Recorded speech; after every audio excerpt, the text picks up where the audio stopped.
Urges Devotional Thoughts for Women, written by Monica Diaz, read by Belinda Sainsbury. A pleasant good morning, dear friends. Today, May 31st, our devotion is entitled The Open Door. The greatest lie is the ego. Alejandro Jodorowsky. Remember the song We Are the World that we heard everywhere in 1985 to collect funds for victims of the Ethiopian famine?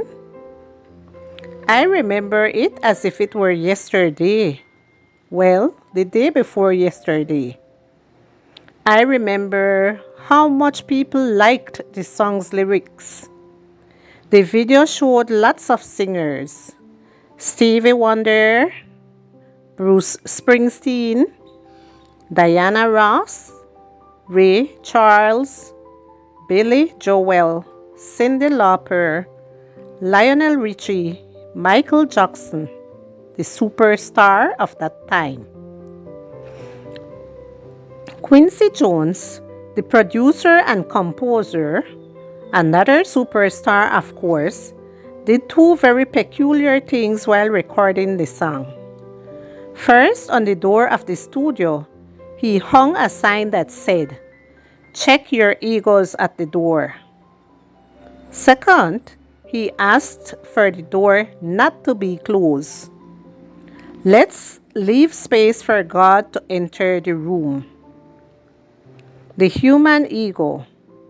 It's the monster we all carry within, fighting to stand out and to receive attention. In fact, how is yours? Have you checked it at the door?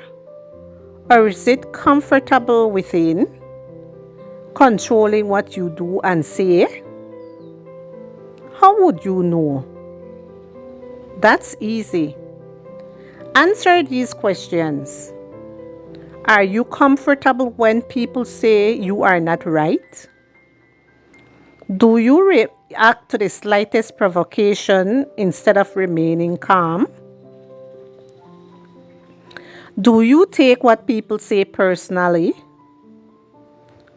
Are you unable to forgive an offense? Do you complain about a lot of things instead of taking definite steps to solve them? Are you frequently defensive? Are you bothered when someone does not believe you? Do you not tolerate being criticized? Are you afraid of making a fool of yourself or not being up to par? Do you not feel hurt when your name is not mentioned, but other people are mentioned in regards to an accomplishment? If you answered yes to most of those questions, your ego is too fragile and thus will constantly seek attention to feel strong. Realizing this is the first step toward knowing how to deal with it. And the second step, to realize it again. And each time you see it come up, realizing again that it's your ego acting and hearing the voice of your conscience telling you, don't react, don't be offended, ask God for help. Of course, that voice comes if you have left the door open for the Holy Spirit to enter and help you set self in its rightful place. How about if the first thing we do today is adopt the motto, check your ego at the door, and the second is to open the door to God's presence? If any of you want to come with me, you must forget yourself. Matthew chapter 16 verse 24.